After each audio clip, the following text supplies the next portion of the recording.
अस्सलाम वालेकुम, मैं हूं मासूल और आप देख रहे हैं क्रिप्टोफिकर। आज की इस वीडियो में हम डिस्कस करेंगे थोड़ा सा सीपीआई की रिपोर्ट के साथ फेडरल रिजर्व की जो इंटरेस्ट रेट की अनाउंसमेंट होगी उस पर डिफरेंट हो क्या कहते हैं और उसका पब्लिक पे क्या इम्पैक्ट हो सकता है। यहाँ पर अगर आप देखें तो रियल क्यूरियोसिटी के हवाले से जो है एक ब्लॉग पब्लिश हुआ है bitcoin.com पे। इसमें इस ब्लॉग की जो हेडलाइन हुई है, Robert Kiyosaki expects bitcoin investor to get richer when Fed pivot print trillions of dollar. इसके बाद नेक्स्ट देखें तो Elon Musk recession will be greatly amplify if the Fed raises rate next week. अब इसको कुछ तरीके समझ लीजिए, रियल क्यूरियोसिटी हो गए, ये जो एलन मस्क हो गए, ये ज़्यादातर बिलोंग करते हैं ट्रम्प ग्रुप के साथ, तो ज़ाहिर सी बात है कि इनका फेवर कहीं ना कहीं ट्रम्प पे रहता है। लेकिन जो लोग इनको फॉलो करते हैं उनका इम्पैक्ट जो है वो ज़ाहिर सी बात है मार्केट पे पड़ेगा, जो कि एक साइकोलॉजिकल इम्पैक्ट होता है। जो भी हम जिसको भी जो है वो हम फॉलो अप करते हैं उसकी बात का हमारे दिमाग में जो कहीं ना कहीं असर होता है, तो ज़ाहिर सी बात है कि ओवरऑल मार्केट जो है वो हाईली फ्लक्चुएटेड हो सकती है इन तमाम बयानात के आने के बाद। अब थोड़ा सा देख लें जो ये बातें कर रहे हैं उसके पीछे क्या चीज़ें हो सकती हैं। तो इनका ये कहना है कि जब पिवट आएगा, यानी कि फेडरल रिजर्व इंटरेस्ट रेट को कम करना शुरू करेगा, तो उसके बाद होगा क्या कि बिटकॉइन की प्राइसेस जो हैं वो बहुत तेज़ी से जो है वो ऊपर जाएंगी। अब नेक्स्ट इनका ये कहना है कि अगर इनका ये कहना है कि अगर इंटरेस्ट रेट इंक्रीज होता है, इधर कि उस हाई स्लो हो, ज़्यादा हो कम हो, इससे मैटर नहीं करता, लेकिन इंटरेस्ट रेट इंक्रीज होता है। जैसे बात, अगर इंटरेस्ट रेट इंक्रीज होता है, सपोज रेट के पिछले महीने 4% इंक्रीज हुआ और इस महीने 0.5% इंक्रीज हुआ, तो टोटल बन जाता है 4.5%। लेकिन ओवरऑल 4.5% है और नेक्स्ट मंथ फिर दोबारा 4% हो गया, तो ये हो जाता है तकरीबन 8.5%। तो एक महीने आप बहुत ज़्यादा बढ़ा दो और अगले महीने आप कम कर दो, लेकिन ओवरऑल अगर आप देखो तो इंटरेस्ट रेट जो है वो ग्रेजुअली जो है वो तकरीबन एक साल से जो है वो बढ़ रहा है। और ये बढ़ना अगर 1-2% भी बढ़ता है या 0.5 बेस पॉइंट 30% या बेस पॉइंट 25% भी बढ़ता है, तो ये भी जो है वो काफ़ी ज़्यादा जो है वो हाईली इम्पैक्ट करेगा, क्योंकि पहले इतना ज़्यादा बढ़ चुका है, उसमें अगर थोड़ा-थोड़ा भी बढ़ा है, लेस अमाउंट ऑफ परसेंटेज भी बढ़ रही है, तो वो भी जो है वो इम्पैक्ट करती है। तो इंटरेस्ट रेट का इंक्रीज़ करना ओवरऑल लॉन्ग टर्म के लिए इम्पैक्ट करता है। अब इसको देख लें, US senator call Sam Bankman Fried to answer for the failure of the FTX and Alameda research. अब एफटीएक्स अलग है, अल्माइडा रिसर्च अलग है, दोनों का फेलियर थोड़ा सा देख लें, इसको गौर से पढ़ लीजिए। यूएस सेनेटर ने कॉल किया, उनको बुलाया। अब जैसी बात है, यूएस सेनेटर हैं, वो एक फ़ैसला करेंगे, चीज़ों को लुक आफ्टर करेंगे, देखेंगे। तो ये ऑफ़िशियल्स जो होते हैं ये कैसे होते हैं, तो थोड़ा-सा नेक्स्ट में देख लें। EU law maker Kylie suspended from the party in corruption scandal. तो ज़ाहिर-सी बात है कि जो लोग फ्रेंड बैकमैन को बुला रहे हैं या जो लोग रेगुलेशंस वगैरह ये तमाम चीज़ों को मॉनिटर करते हैं, कहीं न कहीं जो है वो लोग भी जो है वो करप्शन में इन्वॉल्वमेंट होते हैं, और ज़ाहिर-सी बात है उनके करप्शन में इन्वॉल्व होना रेगुलेशन को इम्पैक्ट करता है। तो क्रिप्टो की रेगुलेशन जब हो रही होगी तो इस बात को ज़रूर ध्यान में रखिएगा कि जो बना रहा है वो खुद भी जो है वो करप्शन से बिल्कुल फ्री नहीं है। कहीं न कहीं कोई न कोई चीज़ें जो है वो रिएक्ट कर रही होती हैं। तो क्रिप्टो की जो रेगुलेशन है वो भी हाईली मैनिपुलेटेड होगी आने वाले वक़्त में यूएसए के अंदर। Crypto exchange Coinbase ask user to switch USDT from USD. अब यूएसडीटी फॉर यूएसडी समझ लीजिए, यूएसडीटी के जो हालात हैं वही हालात जो है वो यूएसडी के हैं। यूएसडीटी को जो एज जाता है वो एज ये जाता है कि एच ई जस्टिन का एज इस वजह से जाता है कि यूएसडीटी को बैक करने के लिए पीछे पैसा हो ना हो, लेकिन एच ई जस्टिन का जो दिमाग है वो काफ़ी ज़्यादा जो है वो फेवर करता है सिचुएशंस को जो है वो संभालने में। इससे पहले भी जो है वो यूएसडीटी को हमने खुद भी आपके साथ इसको शेयर किया है कि 2 से 3 दफ़ा जो है वो कोशिश हो चुकी है, जब बिटकॉइन 30,000 पे था, कि यूएसडीटी को जो है वो किसी तरह क्रैश करके ख़त्म किया जाए। ऑल्दो कि टेरा लूना जो है वो उसका शिकार हो गया, लेकिन यूएसडीटी जो है वो बच गया। अब ये बातें मैं इसलिए कर रहा हूँ क्योंकि जो एच ई जस्टिन है, उनके जो ऑन द टाइम एक्शंस होते हैं, कि यानी कि right decision on the right time, वो काफ़ी दफ़ा जो है मैंने नोट किया है कि एच ई जस्टिन जो है वो लेते हैं, जिसकी वजह से अगर पीछे बैकअप में मनी भी नहीं होती तो भी जो है वो यूएसडीटी को सेव आउट कर लेते हैं। और जहाँ की यूएसडीसी को देख लें तो यूएसडीसी कहीं न कहीं एक तरह का आप समझ लीजिए शरीफ या वाइट इमेज कॉइन है, जो कहीं न कहीं पीछे अगर जो चीज़ें चल रही हैं वो सामने नहीं आती। यूएसडीटी के हवाले से जो भी खराबियाँ हैं वो एक-एक बंदे को पता है, उसके बावजूद भी जो यूएसडीटी चल रहा है। तो अगर आप यूएसडीटी के बजाय यूएसडी को सिक्योर समझते हैं या यूएसडी के बजाय यूएसडीटी को सिक्योर समझते हैं, तो दोनों ही सिक्योर नहीं है। इस बात को जो ज़रूर माइंड में रखिएगा कि सपोज़ दैट कि आप यूएसडीटी से यूएसडी में चले जाते हैं, यूएसडीसी में चले जाते हैं, समझते हैं कि आप सिक्योर हैं, तो ऐसा 100% नहीं है। बाकी आप चाहें तो इस ब्लॉग को जो है वो पढ़ सकते हैं। काफ़ी सारी पुरानी वीडियोज़ भी हैं जिनको हमने आपके साथ शेयर किया था। Stats shows Ethereum transaction fees having remained under $5 during the last 775 days। ठीक है, बहुत अच्छी खबर है। उसके बावजूद भी इथेरियम की प्राइस आप देख सकते हैं, जो कि तकरीबन इस वक्त $3,000 के राउंड अबाउट होनी चाहिए थी। अगर इस वक्त अगर इथेरियम 3,000 यानी कि 2,000 से 3,000 के दरमियान होता, तो इथेरियम जो है वो एक तरीके से डिस्काउंट में अवेलेबल है। क्यों? क्योंकि जो है वो मैक्स अमाउंट ऑफ इथेरियम जो है वो 2.0 में ऑलरेडी लॉक्ड है। अब वो एक दफ़ा मूव करता है, तो उसके मूव करने से भी जो है वो काफ़ी ज़्यादा इम्पैक्ट पड़ेगा उसकी प्राइस में। और शंघाई अपग्रेड ऑल्दो कि मार्च में आएगी, और अगर मार्च में मार्केट पीक पर होगी तो भी ज़ाहिर सी बात है लोग सेल ऑफ करेंगे, और मार्केट पीक पे नहीं होती है तो भी जो है वो लोग सेल ऑफ करेंगे। लेकिन ज़ाहिर सी बात है कि जब मार्केट डाउन हो उस वक्त भी अगर सेल ऑफ हो रहा हो तो ज़ाहिर सी बात है मार्केट में बहुत ज़्यादा एक बुरा इंप्रेशन आता है। और मार्केट हाई पर हो तो ज़ाहिर सी बात है कि महंगी चीज़ को लोग महंगा खरीदने में जो है वो कोई आर महसूस नहीं करते, उनको कोई मसला नहीं होता, वो जो है वो इजीली बाय आउट कर लेते हैं। लेकिन मार्केट जब डाउन डाउन होती है, जब सेल ऑफ होगा, प्रेशर आएगा, तो वो उसको शायद बर्दाश्त जो है वो उस तरीके से ना कर सके, और ये कॉन्स्टेंटली चलेगा। हर महीने जो है वो फिक्स्ड अमाउंट ऑफ इथेरियम जो रिलीज हो रहे होंगे। फ्यूचर इंडिसेस और मेजर इंडिसेस जो है वो काफ़ी बुरी सिचुएशन में क्लोज हुए थे, उसको मैं आपके साथ डिस्कस कर लेता हूँ। साथ में जो है वो ये भी देख लें कि सीपीआई की रिपोर्ट से लेकर, यानी कि राउंड अबाउट अभी इस वक्त जो टाइम हो रहा है 11 दिसंबर मार्केट ओपन होगी तब से लेकर जो है वो फेड इंटरेस्ट रेट की अनाउंसमेंट तब तक मार्केट फ्लक्चुएटेड रहेगी, और उसके बाद जो है वो मार्केट अपनी डायरेक्शन की जानिब जाएगी, आइदर कि वो और ज़्यादा नीचे जाती है या फिर जो है वो एक तरह का रिलीफ रैली लेती है। According to Elon Musk, real की रियल रिलीफ रैली जो है वो नज़र नहीं आ रही, लेकिन मार्केट हाईली डंप्ड हो जाती है, बहुत ज़्यादा करेक्शन ले लेती है, फिर उसके बाद रिलीफ रैली लेगी मार्केट, क्योंकि मार्केट ने जो करेक्शन करनी थी वो फेड और सीपीआई में जो है वो कर ली, यानी कि जितना डिस्काउंटेड प्राइस में अवेलेबल करना था स्टॉक्स को, क्रिप्टो को, वो ऑलरेडी कर चुका है। अगर आप चाइना की भी सिचुएशन देखें तो ओवरऑल वर्ल्ड वाइड ही जो यूएसए की सीपीआई रिपोर्ट का जो इंतजार हो रहा है, इससे थोड़ा सा मुहतात रहेगा। This week XRP whales move millions of token to exchange and unknown wallet. अब इसको समझ लीजिए, एक्सआरपी के बारे से हमने आपको तकरीबन इस साल के शुरू से अपडेट करना शुरू किया था, और जून में हमने अपडेट किया था कि round about end of the year जो तमाम फैसले हो जाएंगे एक्सआरपी के हवाले से, और फिर मार्च में ही जब इथेरियम के हवाले से शंघाई अपडेट आएगी तो एक्सआरपी के हवाले से भी जो फैसला आ जाएगा। अब अगर आप चाहते हैं इसको आप कैश आउट कराना, तो ये काफ़ी ज़्यादा मुश्किल होगा, और आइदर के आप लॉन्ग एंड शॉर्ट में जो है वो लिक्विडेट होने के आपके बहुत ज़्यादा चांसेस होंगे।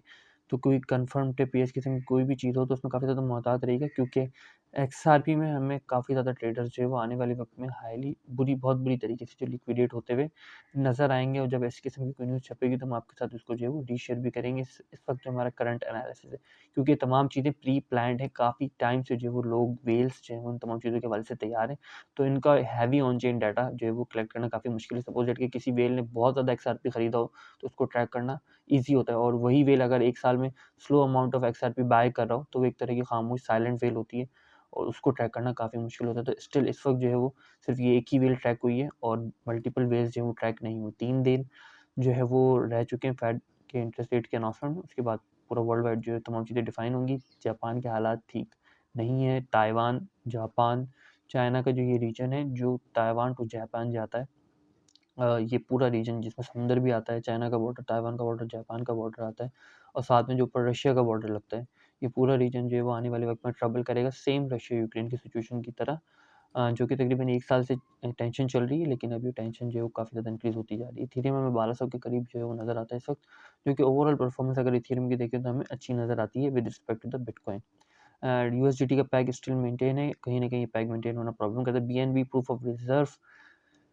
वर्सेस प्रूफ ऑफ स्टेक के बीच में जो है अटका हुआ है, जो कि कभी ना कभी कमोडिटी फ्यूचर ट्रेडिंग की ज़द में जो है वो आएगा, और मुझे ऐसा लगता है कि बाइनेंस जो है वो इन तमाम इश्यूज़ को पहले ही सॉर्ट आउट जो है वो कर लेगा, क्योंकि उन्होंने अपनी फिक्स सप्लाई टाइप का सिस्टम जो है वो कर देंगे ये, और ये तमाम चीज़ें हमें होती हुई नज़र आएंगी। BUSD ज़ाहिर सी बात है बाइनेंस के साथ चल रहा है, लेकिन पास्ट डेज में जो है वो बिटकॉइन की प्राइसेस को ऊपर लाने नीचे लाने, ऑल्ट कॉइन्स की प्राइसेस को ऊपर लाने नीचे लाने, बिटकॉइन डोमिनेंस के साथ जो है वो खेलने में BUSD ने जो है वो काफ़ी अहम रोल जो है वो प्ले आउट किया, जिसको हम वॉल्यूम के साथ आपके साथ शेयर करते रहते हैं। नेक्स्ट स्लाइड में मैं आपके साथ शेयर कर दूंगा। अगर वीकली मार्केट कैप के वाले से देखें तो क्रिप्टो ने कोई मूव खासा नहीं लिया पिछले हफ्ते में अपनी मार्केट कैप के वाले से, मतलब इन्वेस्टमेंट के वाले से अगर आप देखें तो FTT और बाकी कॉइन्स जो है वो मल्टीपल कोई इतनी खास हमें मूवमेंट नज़र नहीं आती है। और वीकली टाइम फ्रेम में अगर देखें विदाउट मार्केट कैप तो AX है, GRT है, FTT है, जो नॉन परफॉर्म के, लेकिन इनके पीछे इतनी इन्वेस्टमेंट नहीं है जो कि मार्केट कैप प्लस वीकली में भी जो है वो शो, ये इंपॉर्टेंट होता है, इसको ज़रूर देखें। इसमें अगर कोई छोटा कॉइन भी XMR है या इस किस्म का डाई है नज़र आता है, या फिर ये कॉइन नज़र आ रहा है, KC नज़र आ रहा है, यूनी नज़र आ रहा है, तो इसकी बहुत वर्थ है, जो कि डेली से काफ़ी ज़्यादा इसका एक हाईली इम्पैक्ट होता है। थोड़ा-सा आप देख लें नेट फ्लो में ओवरऑल सिचुएशन चल क्या रही है, तो यूएसडी से हमें इन्वेस्टमेंट आती हुई नज़र आ रही है। यूएसडीटी की इन्वेस्टमेंट हमें बीटीसी, इथेरियम और बीयूएसडी में नज़र आ रही है। फिर बीयूएसडी से जो है वो बाय हो रही है, सो मीन्स दैट के बाय इज़ ऑन बाइनेंस, और फिर बीयूएसडी से जो है वो निकल के ऑन चेन पे जा रहा है, अभी ये ऑन चेन वाला इसको समझ लीजिए पैनकेक स्वैप पे बाय हो रही है, या फिर जो है किसी दूसरे डिसेंट्रलाइज सिस्टम पे जो बाय हो रही है, इसको ऐसे आप कंसीडर कर सकते हैं। सेलिंग प्रेशर में देखें तो सेलिंग प्रेशर इतना ज़्यादा इस वक्त जो है वो नहीं कंसिडरेबल नहीं है, क्योंकि सेलिंग इतना वॉल्यूम बाय आप कंसीडर कर सकते हो कि एक अच्छी बाय जो है वो लोगों को मिल रही है एट दिस पोजीशन, क्योंकि जाहिर सी बात है कि सीबीआई की रिपोर्ट है, फेडरल रिजर्व की रिपोर्ट है, तो इससे पहले सिग्नल्स आना शुरू हो जाते हैं, और जाहिर सी बात है जब सिग्नल आते हैं, जो लोग सिग्नल्स पे बाय और सेल करते हैं वो फिर बाय करते हैं, आइदर कि उन्हें लॉस हो या प्रॉफिट हो, उससे उनको मैटर नहीं करता है। जो प्रॉब्लम है 30 दिसंबर 19,000 ये सबसे इंपॉर्टेंट होगा, क्योंकि high interest rate open interest rate जो है उसका बहुत हाई है, कॉल वर्सेस पुल भी हाई है, और 12 दिसंबर का जो वॉल्यूम है वो हाई है, तो 12 दिसंबर वाला हमें ट्रबल करेगा और 30 दिसंबर वाला जो है वो हमें ट्रबल करेगा। 12 दिसंबर की 17,000 है, तो 17,000 के राउंड अबाउट बिटकॉइन ने जो है वो रहना है चाहिए अकॉर्डिंग टू द ऑप्शंस, क्योंकि हैवी वॉल्यूम हमें 12 को नज़र आता है और इंटरेस्ट रेट जो है वो 30 को नज़र आता है। S&P 500 इंडेक्स को थोड़ा सा मैं आपके साथ क्लियर कर दूँ, एक डबल टॉप टाइप की सिचुएशन यहाँ क्रिएट हुई, जिसके बाद ये ऊपर गया फिर यहाँ से क्रैश हो गया। अब सेम सिचुएशन हमें लार्जर टाइम फ्रेम में मैं आपके साथ यहाँ शेयर कर दूँ, 12 सितंबर से लेकर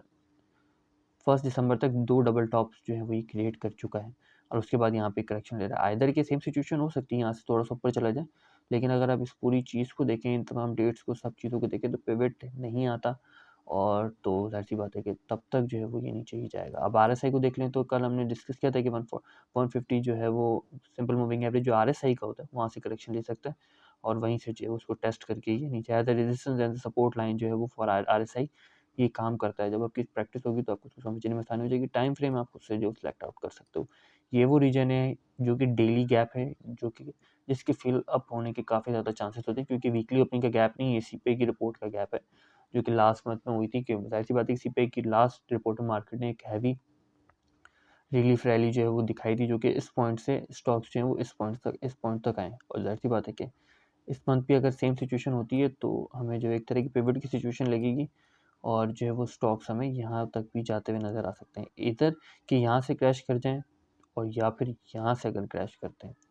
तो जितनी ऊपर से क्रैश करेंगे उतना ज़्यादा जो है वो बुरा क्रैश और रिसेशन की सिचुएशन जो है वो आ सकती है, क्योंकि वेल्स देखती हैं कि कितने बायर जो है वो अफोर्ड कर सकता है, कितनी बुरी यानी कि कितनी ज़्यादा प्राइस पे, सपोज दैट कि रिटेल ट्रेडर यहाँ पे भी बाय कर रहा है, यहाँ पे भी बाय कर रहा है, तो वेल्स को पता है कि वो यहाँ पे भी बाय कर लेगा और यहाँ पे भी बाय कर लेगा। अगर यहाँ पे भी बायर नज़र आता है वेल्स पे, यहाँ पे भी बायर नज़र आता है, तो बायर से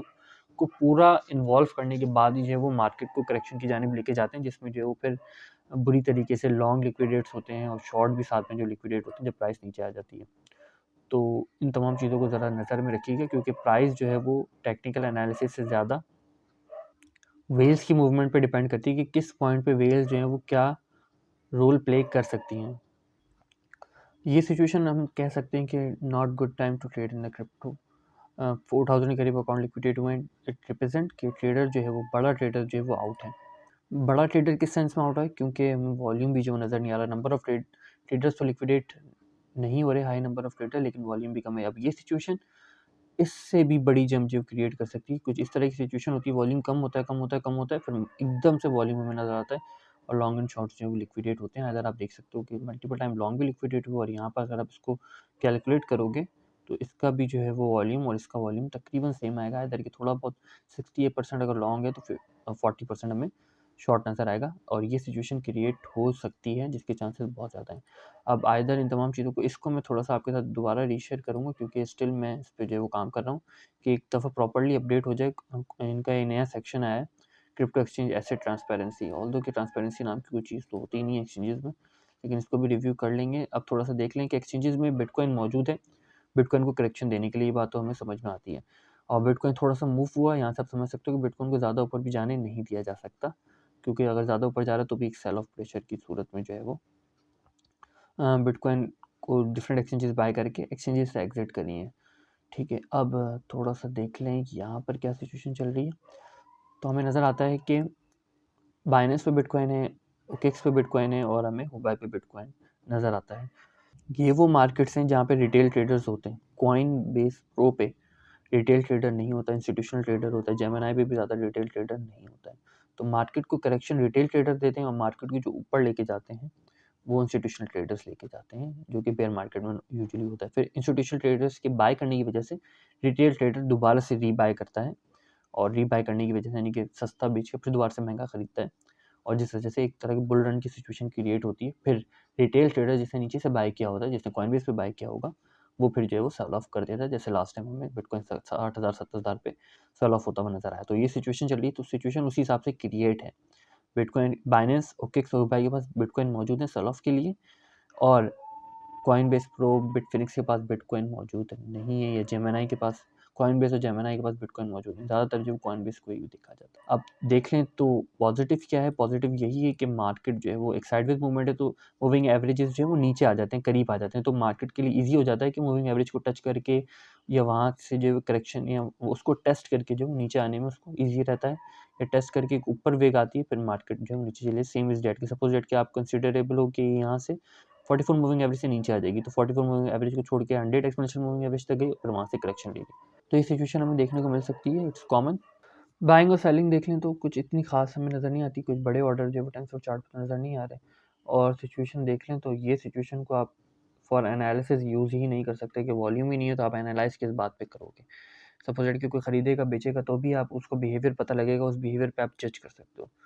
तो इस सिचुएशन में इसको जज करना जो बेवकूफ़ी होगी। आइदर कि आप वेल्स की मूवमेंट को ट्रैक करने की कोशिश कर सकते हो कि वेल्स इस वक्त क्या सोच रही होंगी, किस हिसाब से मार्केट को मूव करना है, तो फिर आपकी जो है वो शायद कुछ हेल्प आउट हो जाए, क्योंकि आप एनालिसिस से इस वक्त करंट पोजीशन में नहीं कर सकते, क्योंकि वॉल्यूम ही नहीं है। तो जो भी कैंडल्स बन रही है उनके पीछे वॉल्यूम नहीं है। आइदर कि यहाँ से हमें एक रिलीफ नज़र आता है, मार्केट थोड़ी बहुत ऊपर जाती हुई नज़र आती है, लेकिन 300 मूविंग एवरेज एक टेस्टिंग पॉइंट होगा, और यहाँ से मार्केट बहुत बुरी तरीके से अगर टेस्ट करती है, यहाँ से रिजेक्शन लेती है, तो ये एक बहुत बड़ी रेजिस्टेंस साबित होगा, क्योंकि 300 वीकली का मूविंग एवरेज है, सेम 200 मूविंग एवरेज वाली सिचुएशन जो है वो हमें देखने को मिल सकती है। इधर के नीचे कोई सपोर्ट नहीं है, अगर यहाँ से नीचे जाता है तो वीकली टाइम फ्रेम में इसको 600 मूविंग एवरेज जो है वो नेक्स्ट सपोर्ट देता है, और जितना ये टाइम ले रहा है तो 600 मूविंग एवरेज उसी तरीके से ऊपर आ रहा है, तो इधर के वो 1000 या 1200 डॉलर्स तक भी जो है वो आ सकता है। अब थोड़ा सा यहाँ पर देख लें तो हमें सेलर्स का प्रेशर 18,000 पे नज़र आता है। उसके बाद देखें तो 20,000 पे नज़र आता है कि वहाँ तक रोकने की कोशिश की जा सकती है। बाइंग अपॉर्चुनिटी लोग 16,000 पे देख रहे हैं, और 12,000 पे ये मल्टीपल टाइम हमें नज़र आया, काफ़ी टाइम से हम उसको देख रहे हैं कि यहाँ पे एक हैवी ऑर्डर्स 12,000 पे लगे हुए होते हैं, जो कि काफ़ी जो बायर्स हैं वो यहाँ पे अपॉर्चुनिटी देख लें। शॉर्टर टाइम फ्रेम देख लें तो 18,600 पे स्टिल जो है हमें ऑर्डर नज़र आता है। ये ऑर्डर कोई 1-2 दिन का नहीं, काफ़ी पुराना ऑर्डर है, और अगर बाइंग ऑर्डर देखें तो 16,000 पे नज़र आता है। तो इसी रेंज के बीच जो है वो बिटकॉइन को स्टिल इस वक्त रखने की कोशिश की जा रही है, और एक हाई वॉल्यूमेट्रिक एंट्री बिटकॉइन को जो है वो है पूरी तरीके से फ्लक्चुएट कर सकती है। फिर इस रेंज के जो भी लॉन्ग एंड शॉर्ट्स होंगे वो सारे एक साथ जो है वो लिक्विडेट होंगे, आइदर कि वो लॉन्ग हो या फिर जो है वो शॉर्ट हो। और अगर हम डिफरेंट एक्सचेंजेस में आप चाहो तो यहाँ से आप देख सकते हो OKOT OKI.com, इसका एक वीडियो भी मौजूद है ऑन चैनल एनालिसिस के कोर्स में, जिसमें डिफरेंट एक्सचेंजेस में कितना ऑर्डर लगा हुआ है, वहाँ से उसकी डेप्थ क्या है वो भी जो है वो आप देख सकते हो। तो जैसे आप यहाँ पे देख सकते हो 17,140, ये वो बिल्कुल और शॉर्टर टाइम फ्रेम के लिए होता है, अगर आप बिल्कुल शॉर्टर टाइम फ्रेम में ट्रेड करो तो आपकी हेल्प कर सकता है। फिल वक्त के लिए इतना ही। फ़कीर को अपनी दुआओं में याद रखिएगा। खुदा हाफ़िज़। Nasir P M.